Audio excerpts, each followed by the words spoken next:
I know this might seem like a surprise, but just because you're a journalist doesn't mean you're intelligent. And today we're going to be breaking down an article that is just the epitome of bad gun grabber logic. Apparently, the way to demilitarize the police and to stop police brutality is by removing assault weapons and banning guns. Let's get into that today.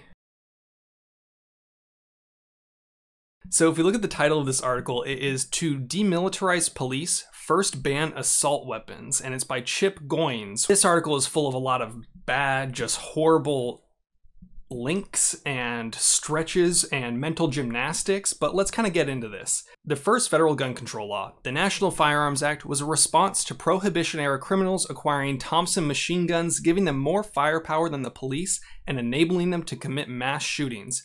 Decades later, the Los Angeles Police Department formed the first SWAT in 1971 to match criminals who had been outgunning the average patrol officer. The NFA was amended in 1986 to ban all new automatic firearms in the aftermath of cartel-fueled gun violence in Miami's cocaine cowboy era in the 1980s. While that largely removed fully automatic weapons from criminals' hands and saved lives, production of nearly identical models available as only semi-auto went unabated until the federal assault weapons ban of 1994. That ban had a fatal flaw. It left millions of semi-automatic weapons which can fire single rounds in rapid succession still in circulation. There's a whole lot to break down in this article. First, it's completely ignoring the fact that the war on drugs and criminalizing of drugs and the prohibition of drugs was the root cause of all of this. If it wasn't illegal, gangs would not be the only ones doing it, and we wouldn't have to fight gang members trying to protect their illegal products. We saw in the 1920s with the prohibition of alcohol, that didn't work. We see now for decades and decades that the war on drugs isn't working, so why would a prohibition on guns work? I'm not entirely sure. They argued that it removed fully automatic weapons from criminals' hands and saved lives, but it didn't do that. All it did was allow people who currently owned full auto firearms to continue to own them. It didn't actually require any confiscation. If you filled out the paperwork, or if you just chose to not follow the law and not register, you could still have those guns. In fact, to this day, people are still buying and selling those same full auto firearms within many states and paying a $200 fee to do it. Now, granted, it makes it so that only the rich people can afford it, because a stripped lower for an AR-15 that's full auto, I believe, goes for around $20,000 last I checked, and I don't check very often. I'm not really too up to date on it because I'm in California. I can't get them anyway. But they're implying that this took it out of the hands of criminals. Well, then how did all the criminals get those guns that are full auto, and now to this day, how are they getting their guns anyway?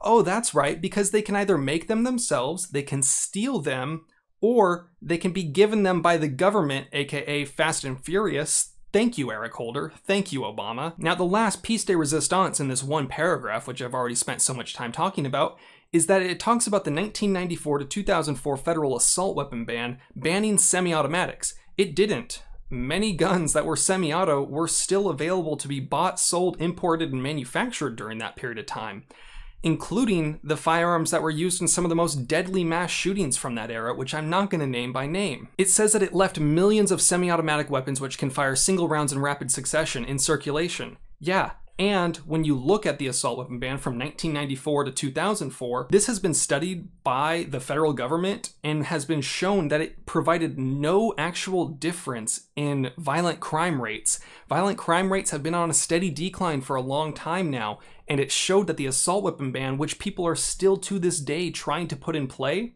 did not have any effect. So why are we still doing this? Why are we still having this conversation? The next paragraph, the flaw that would become apparent during the 1997 North Hollywood shootout, in which two career bank robbers armed with ARs and AKs conducted one of the most vicious shootouts in US history. The gunman reportedly fired 1,100 rounds and kept dozens of Los Angeles officers at bay for almost an hour. The police were only armed with pistols and pump-action shotguns. The officers then rushed to a nearby gun store and commandeered AR-15s to fight back. Months later, the Defense Department sent the Los Angeles Police Department a bunch of M16s, the military version of the AR-15. The incident sparked a nationwide shift in police departments around the country. Even local patrol units became armed to the hilt. Now, this is correct. Because of major events like that, police forces realized that they were unable to react to certain situations, which I don't necessarily have a problem with, but the problem that this person is about to bring up is this. He brings up the point that this massive shift in the power dynamic between police and criminals could only happen because Congress appropriately banned semi-automatic military rifles in 1986. Well, they didn't. They banned full autos, so I don't really know exactly what he's talking about, but clearly he doesn't have the most well-educated background when it comes to gun laws. The problem with this is that the Second Amendment is intended completely for average civilians to have military-grade hardware. I'm going to put that in quotes so people don't get mad at me for saying that. Military-grade hardware. It's always been about the average citizen being able to be armed so that they can protect themselves from enemies foreign and domestic, including the government or maybe just the average criminal. The point of the Second Amendment is exactly that, to have an equal power dynamic. Anything that the government can own, we should also be able to own. Now, it says the federal assault weapon ban expired in 2004. Lobbying by the National Rifle Association has kept the law from being resurrected. No, lobbying from everybody, talking about it, and nobody wanting it in general is the reason that it didn't get passed again. Also, when you couple that with the fact that it's been proven to be ineffective, why would we try to do the same thing that we know doesn't work? People keep saying, we need to do something.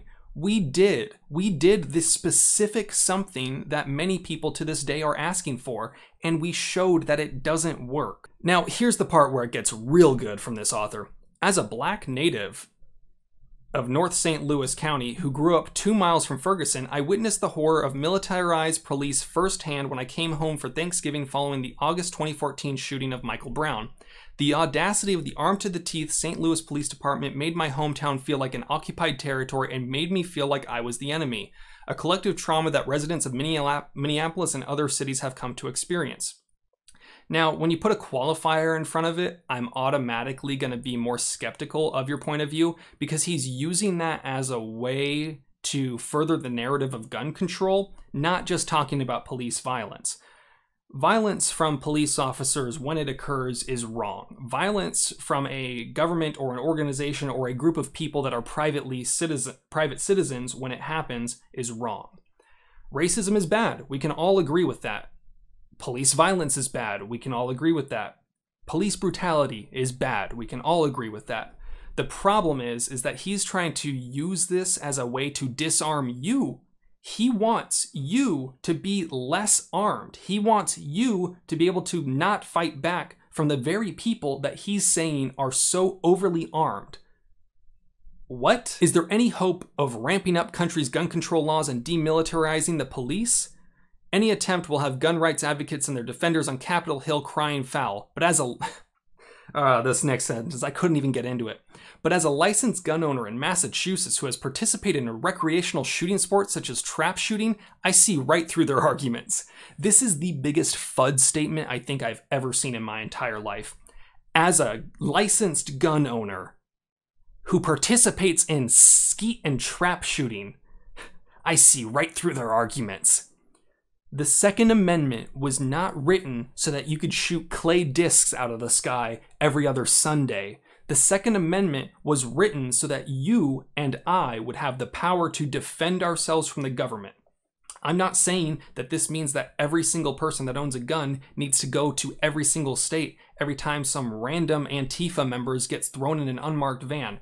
That is a conversation for a different day. It's for you to have the personal ability to save and protect yourself and the people you care about.